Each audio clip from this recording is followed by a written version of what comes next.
Greetings, Earthlings, Earth Seeds, and this is Starseed, Scotty, sharing an astrological horoscope for July the 21st, 2018. Let's see what the energy is like in the sky. So let's go to Serenu and see how the transits are. So right now we have the moon in Scorpio, 25 degrees, asking us to dive deep to our emotions and our relationship with everything. Different than Libra. Libra is more about that give and receive, the balancing, the harmony, the sensuality, that Venus. But Scorpio is much more direct, much more about transformation. It's co-ruled by Mars and Pluto. Mars is will or action. Pluto is transformation, one level, many others, death, rebirth. So it passed Jupiter yesterday, and that was like an expansion of working on the depths, on our transformations. And so let's look what it's doing. There we go. So there it is at 25 degrees. Kind of in a ground water trine. It's going to be, the sun is in Cancer, last critical degree, 29 Cancer. So it's that culmination of all of the emotional reprogramming we've been doing. I've been feeling it very intensely to nourish my emotions, to feel them. But we can talk about that. First of all, let's see how the aspects of the moon is. So it's trining the sun. The Scorpio can be intense, and sometimes so. The Martian energy can sometimes be so instinctive, and that we forget about the sensitivity of emotions. And Cancer, being the first water sign, is very much about its higher octave is really being in tune, feeling and being grounding and nurturing, very motherly, because opposing Capricorn is that mother feminine principle. Scorpio is feminine as well, but I think the Mars and Pluto energy is much more direct. Oh yeah, and earlier yesterday it was trying to Neptune. That definitely adds a spiritual, etheric component. Yeah, I want to show you some of the asteroid aspects, because this is something a little different. It's a little esoteric, and that I really like to do. I think I'm going to stop here and then do it again. Yeah, all right. So yeah, here we go. Here is Serenu. See that? Okay, I'll just make it a little bigger.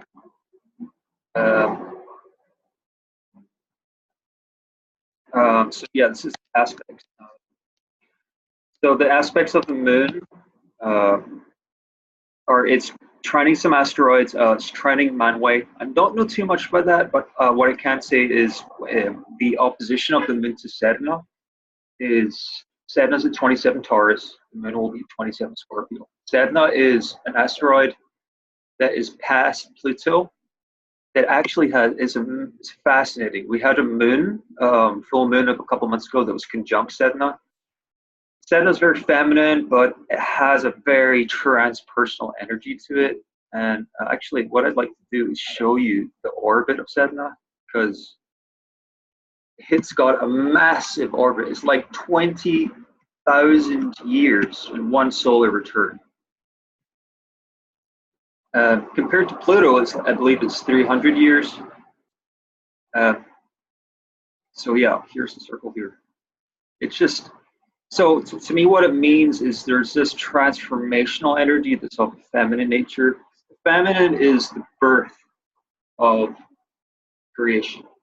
It's because, you know, on a symbolic level, getting gender aside, women in the human body are literally what birth may be.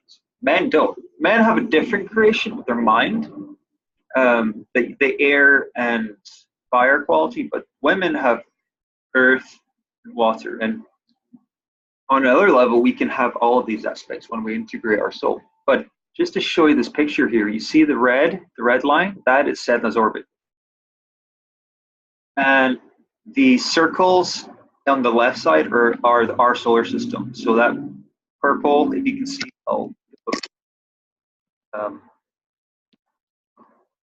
is Pluto. The purple circle is Pluto. The blue is Neptune. The green will be Saturn. Get the picture. So you can see the orbit is 11,000 years, which means that everybody living today has Sedna Taurus. When Uranus comes here in about 2 years, 26 degrees, I think the whole world is going to change. But that's a different story. I think it's already changing, and this is why when we look at the transits, connect to the energy. And so, one other thing I want to show you, just the glyph of Sedna.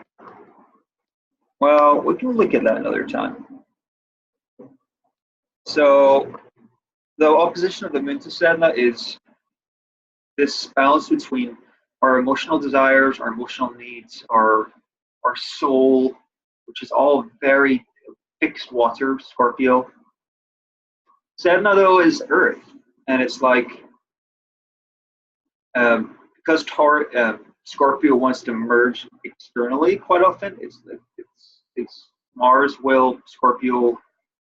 The opposite of that, Taurus, is much more earthly and you can say detached, but to me it's more self-absorbed. Whereas Scorpio it does have a internal process, but it wants to project to have that emotional connection. So there's many different interpretations because these are Sedna's is very transformational. It's kind of beyond our subconscious level. It works much more in the unconscious planes, I believe. And when we connect to avatars, we connect to archangels, spirit guides, demons, and I think all this astral realm kind of stuff is related to Sedna. And one thing that came to me before is that Sedna, being a Taurus, is how can we transform by being earthy? Quite often our transformational ideas are all mental, spiritual, and or like conceiving different terms, and it can be all very analytical, Venus and Virgo. But when we bring ascension to the body, just on a physical level, by what things we take in, elixirs, for me it's herbs, and self-care, a lot of this is Venus and Virgo themes. We can alchemize our body to transform without any thoughts. This is a big thing for me because I experienced a lot of mind control, a lot of negative repeating thoughts, and I feel like I'm targeted. And I mean, a lot of this is my own projection, but I perceive it in just about every person I encounter. There's a lot of sabotage with the mind. And there's a story, I don't like people play the victim game or to judge, but the mind is a tool, but it can also be a weapon. The body, though, when we love our body, this is the ultimate technology in the universe. We can teleport, time travel, interdimensionally, shapeshift, manifest with our mind, astral project, remote view. It's like being a superhero. It's real. I mean, everything this is Neptune as well, the dream world, everything has reality to it. Reality is stranger than fiction. I can tell you that. My whole life is a psychedelic experience. But I like to make it as practical as possible, which is why I like this the Earth trine of Saturn, Uranus, and Venus. It's very stabilizing for us. So just to go back to this, we'll talk about Sedna another time. The moon is sextiling Black Moon to Lilith. I have Black Moon Lilith on my ascendant, and Lilith is very empowering for us to reawaken the divine feminine that has been over thousands of years. There's a patriarchal system that many of you know is very oppressive, very Saturnian. The control, without being too judgmental, there is a logic to it, because when there's so much chaos in the world, people don't know who they are. They look for external authorities. But when we realize that our internal authority is our only and ultimate power, Black Moon Lilith teaches that we can, especially in Capricorn, she's at 28 degrees now, right there, and it's sextiling the moon, which is a great creative working together. It's like collaborating, sharing notes. Do you think Scorpio and Capricorn do things in different ways? Scorpio is more about merging, Capricorn's more about the plan, the connection to our community. It's more Aquarius, but Capricorn is very socially minded. Scorpio does kind of have a social component, but it's more just on that intimate, interpersonal level. So if we combine those, for me, that's what I do. I have my relocated midheaven at 23 degrees of Scorpio. I use that emotional intimacy with others in the broad spectrum of work environment, which is Capricorn. So we can, by knowing our internal world and connecting to the internal worlds of others, we can assist our group projects, our group endeavors in society, which is Capricorn. And I feel this is a way to birth the new earth by changing the system from within. And there is a lot of shadow because Black Moon Lilith has a history of, witches burning, thousands of years of repression, and the trauma that is built up in our psyche, especially the female psyche, is quite staggering. The male psyche is traumatized as well, and that's, I think, Chiron and Aries, that Martian energy is helping us with that. But the moon and Black Moon Lilith really is just a wonderful way for us to, instead of being, because a lot of business is very cold. I notice there's a lot of artificial intelligence and people becoming like machines. And we are technically a biological machine, but I also really believe we have this wild part of our soul, and this is Black Moon Lilith. Black Moon Lilith is our instinctive passion, and I love it. I really love her energy. She's conjunct my moon and ascendant, and she's just taught me that there's a wild feminine power in us all, like our inner animal. And this is kind of like a Martian energy, because when we have our instincts and we feel what's right and we tame them to a little extent, Capricorn's taming, because being the cardinal earth, the pinnacle of earth, it's using our progression of the Taurus like sprout, and then the Virgo is like taking care of the seed and nurturing and maybe harvest. And well, I say Capricorn's kind of harvest, how we plan the garden of our soul, how we plan and play with others for transfer, because Pluto and Capricorn is transforming our whole society from the ground up. And most of us have been going through a lot of this change, and I see society changing. I've completely changed my whole being. And I feel it's time now that we share notes, Aquarius, Mars and Aquarius, which is T-squaring this stuff. How do we use our inner authority and will to collaborate with others? So let's, maybe I'll just go a little faster through these transits. We could go on and on, but I just want to share as much as I can. When the moon enters Sagittarius later today, it's going to quincunx Eros. Eros is a love asteroid of our passion. Sagittarius is wisdom, exploring, seeing life. So we use our feel of our emotions, how we want to explore, because every second is a choice. Every single thing we experience is an amazing lesson. Like me touching this jade here, connecting to China by touching. It's a kind of silly thing, but in a quantum way, where attention goes, where energy flows. Now is the moment of power. These are the proverbs from Hawaiian shamanism called Huna.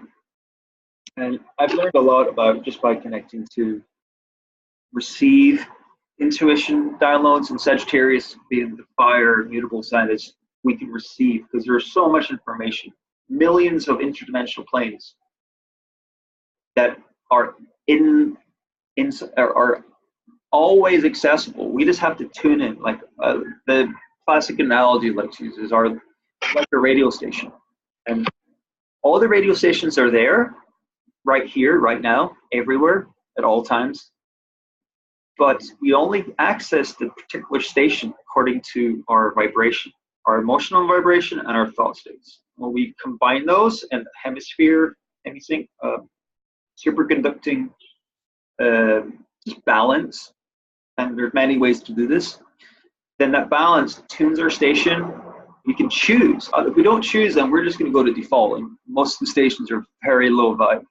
But I'm all about high vibe because I believe we can have heaven on earth. So it's like changing the station. When you watch TV or online, we choose what website we go to. We choose. And when we're aware of these choices, what I do is choose make an affirmation, how I want to feel with the emotions of the moon. The intention, I want to feel pleasant because the intent, the mantra I use in my head is, how can I help myself and others simultaneously? This is going into the Mercury in Leo that's squaring Jupiter, which we'll talk about a little bit later. So just going through this, moon's trine Chiron, talk about that. Moon's in Sag, Chiron's in Aries. How can we receive intuitive downloads from our higher self to transform, to harmoniously work and be aware of our healing of ego? Chiron and Aries is the wounded warrior. We're to me, being in this world is to be a warrior. You know, in the other dimensions that many of you probably perceive as well, I feel there's an invisible war going on. I won't go into it because I might attract some energies, but it's basically a war of fear and love. Love is the ultimate power, it's the ultimate source of our being, of light. But many beings have forgotten this. Without going too much of a story, fear is lack of love. It's not the opposite. It's just lack of information, and we're all waking up from this dream, and many things have happened. But with Chiron and Aries, when we tap into their instincts, like Lilith, and to feel the traumas, we're only going to release the traumas when we face them. Just like the analogy I've used many times before. If we don't clean our body or our home, we're going to attract bugs and cockroaches, and it's going to get dirty. It's going to get bacteria and mold, and it's going to get really toxic. So in a similar way, we have all these traumas and in our field. They're probably past lives, probably inherited from ancestors, from the collective itself. And it's just layers upon layers. And it's like because we haven't been aware for all these generations of the 3D, many of us haven't had the potential to heal. But now we're in the fourth and fifth dimension. Like many people say, the world is ascending.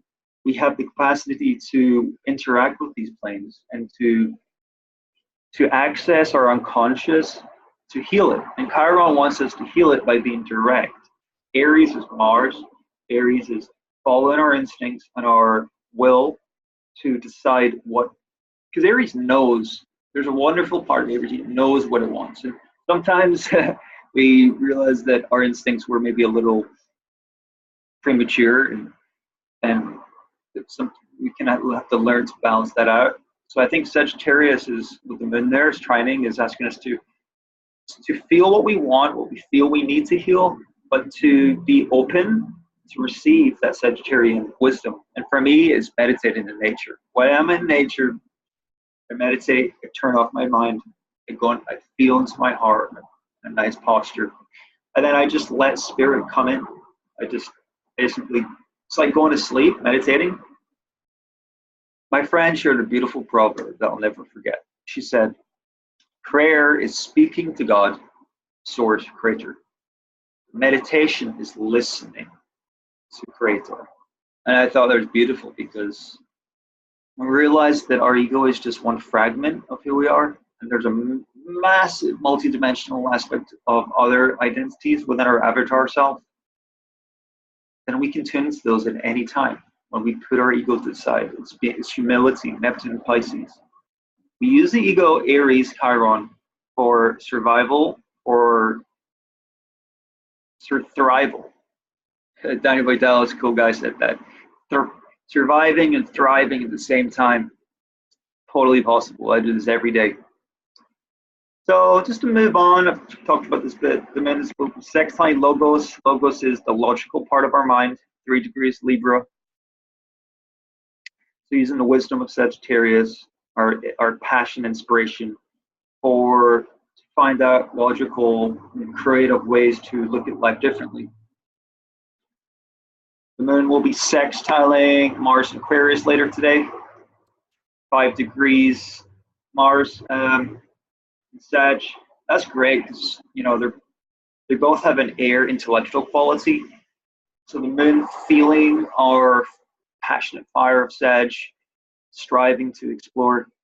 Sextiling Mars is Mars this is right on the south node now, retrograde. It's really that's asking us to dive to explore deeper because Mars retrograde in the south node is past lives, awakening to the awareness that we have, that we can change our programs. Aquarius, I've heard there's an aspect of it that has and connection to Atlantis and trauma, and I think something happened in that civilization that is in our collective memory. If any of you can share anything about this, that would be cool, because I don't have conscious lives awareness, but I do believe I had past lives in Atlantis, Lemuria. But just to put it on a practical level, I think when we use our wisdom of Sagittarius to see the interconnectedness of Mars and Aquarius, and that can be really powerful, because Mars can be a little brute, do things without thinking. Retrograde is an internalized process, so I think we're readjusting our programs, and Aquarius is just wonderful in that you can see the big picture. But if we see that picture from too much of a obsessed perspective that Mars can have, especially squaring Uranus, the Sagittarian connection can put our emotions to our will. So I feel when we have a will of just things we think about, then there can be issues because we sometimes don't know what we're fighting for. And I see it in most people. They're kind of running on autopilot, and they're not conscious of their own will. They're kind of being directed, like I said before, being like herd, corralled. Because when we go in groups and if we don't stand in our own sovereignty, the energetic exchange automatically puts us in this kind of herd. It's just like I don't say that condescendingly, I just say that as an observation, because we're social animals. And when you watch, see animals in nature, when they come together in a group, they kind of synchronize. And I do this a lot with my magical work. I synchronize with groups, but I maintain my sovereign frequency. I have Mercury in Aquarius conjunct my ascendant in my relocated chart here in Hawaii. It's taught me that we can actually tune and recalibrate the interdimensional, the frequencies of group consciousness when we stand in our sovereign power, when we are in our seats, sitting in our soul, the heart throne. We use the mind to go back and forth, because I have Leo opposite, my moon in Leo opposite my Mercury. So I've been wired to interconnect the mind and heart.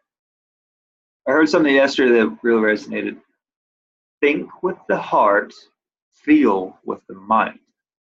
I thought that really said a lot to me. It kind of relates to this moon and Sag, sextile Mars and Aquarius. So similarly, the moon will be, it looks like a fire trine actually. Yeah, it's going to be trining the North Node in Leo. So using the wisdom of Sag for the passion of our heart. What do you want to do? What do you want to explore in your journey? Then we'll be trining Pallas in Leo. And I want to talk a little bit about Pallas, because Pallas is just on the North Node now. And Pallas is an asteroid goddess that is really, she teaches us a lot about wisdom and power. I want to read, let's see,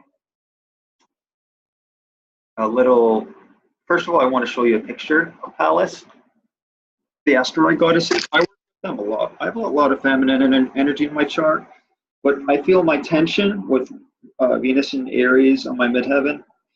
is bringing a masculine energy to the feminine psyche. I really feel that women can be warriors, but we've been tamed so much in this world to be like products, to be part of the machine, that we've forgotten our internal power. And there's a lot of power in femininity, and also there's a lot of sensitivity in the masculine. I really feel we can harmonize the opposite polarities, and just the gender that we're conditioned into. We can be whatever we imagine. So yeah, I just want to show you all this this chart, or this image of Pallas, because yeah, here we go. So here's the 4 asteroid goddesses. Here's the glyphs for them. So I'll do a little circle just to specify it.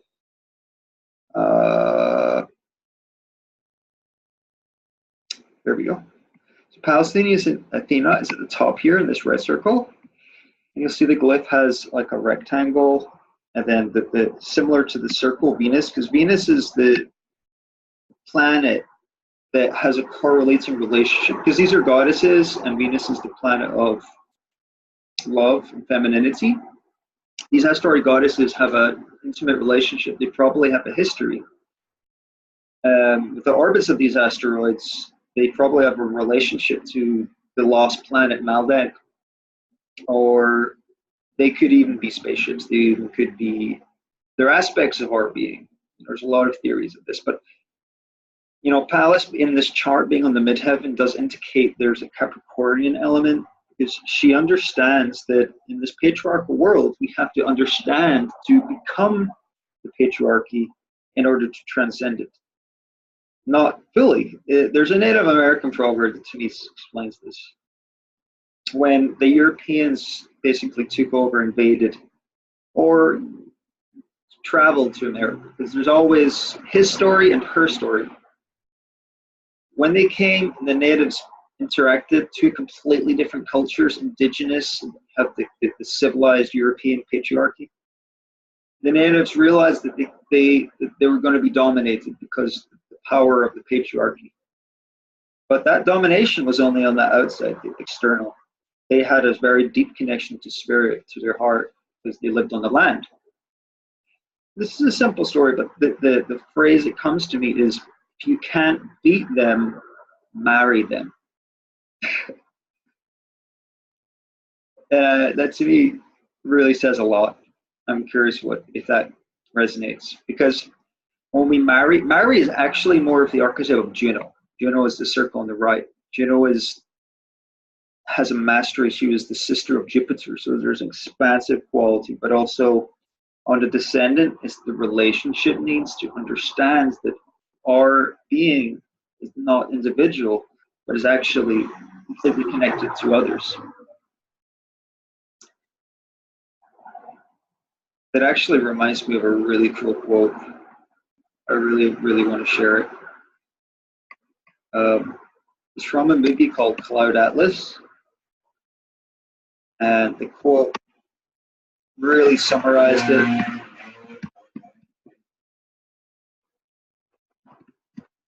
So Pallas,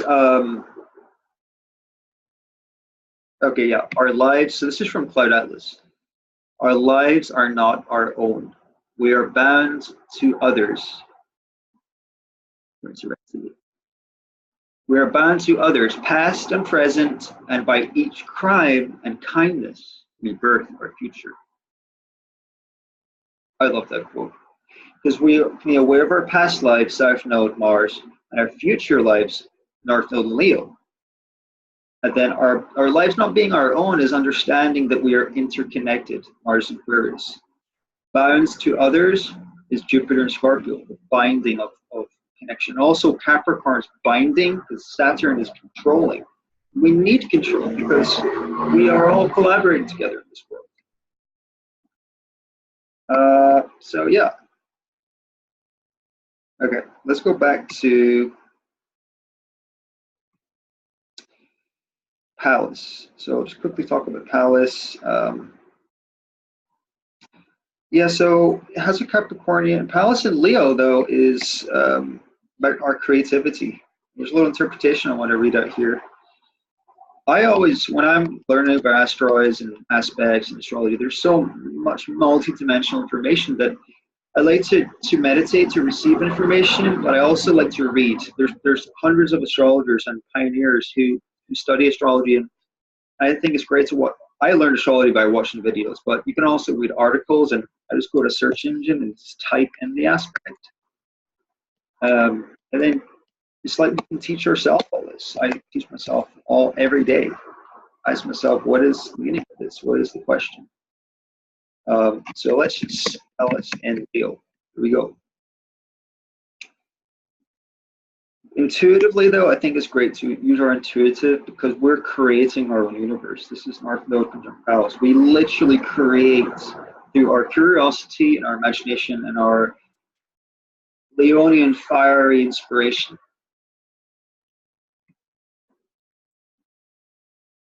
So, where is it? Pallas and Leo, it's showtime. This tends to be a creative placement and is very good for anyone in the arts.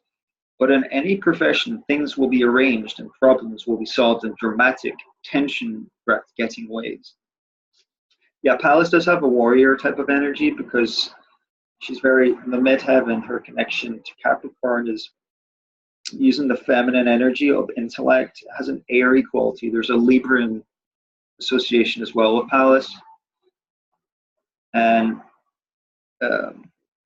so let's go back to the chart because I just want to kind of summarize all this.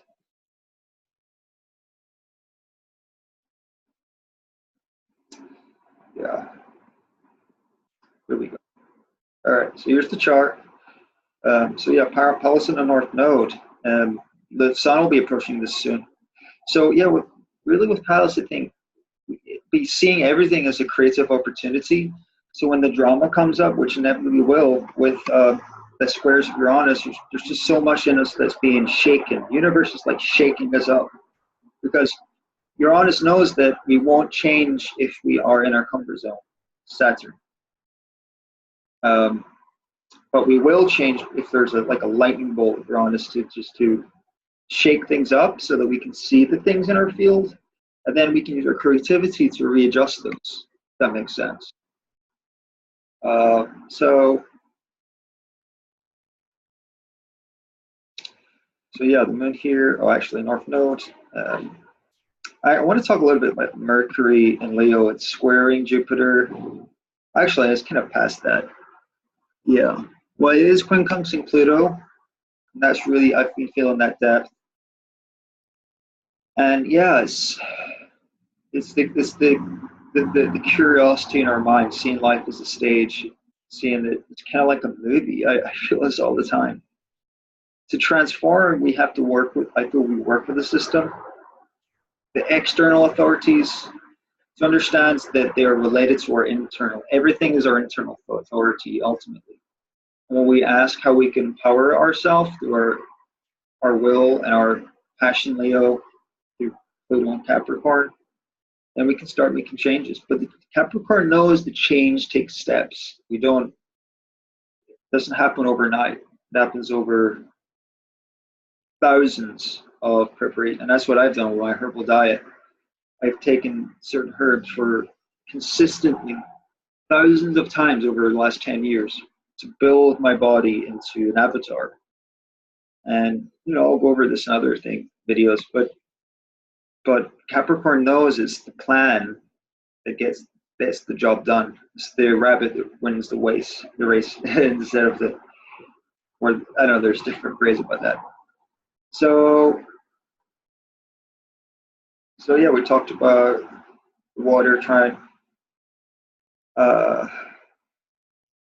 Yeah, the moon has been squaring Leo and Aquarius, and that's what I talked about in another video about the ego, our ego, in regards to relationships. There's a lot of deep stuff in our unconscious that's coming up.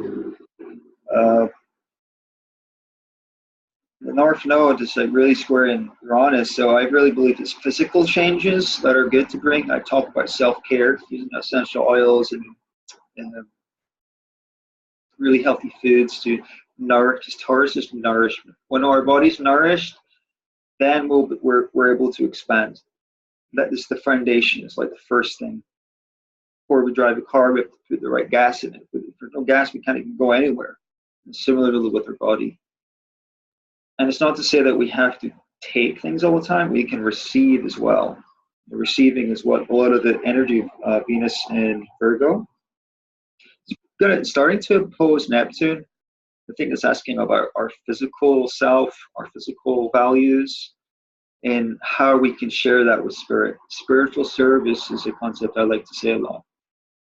We see our body as a temple, and then spirit can come inside of that if we're receptive. Because Pisces is surrendering the ego, and Neptune has been quincunxing Mercury and Leo for quite a bit, just really asking us to what is our real desire of our heart and our ego's needs, our ego's understandings of the world, and how do we balance that with our understanding that everything is spirit ultimately, and physicality is temporary.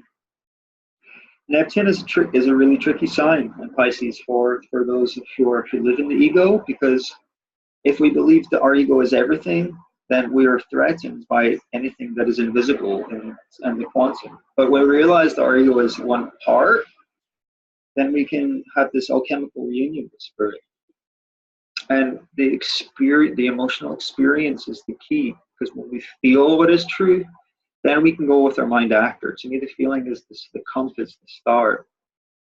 And a lot of this energy with the moon in Scorpio and going into Sag, making these aspects, I think is asking us to recalibrate our thoughts, to explore.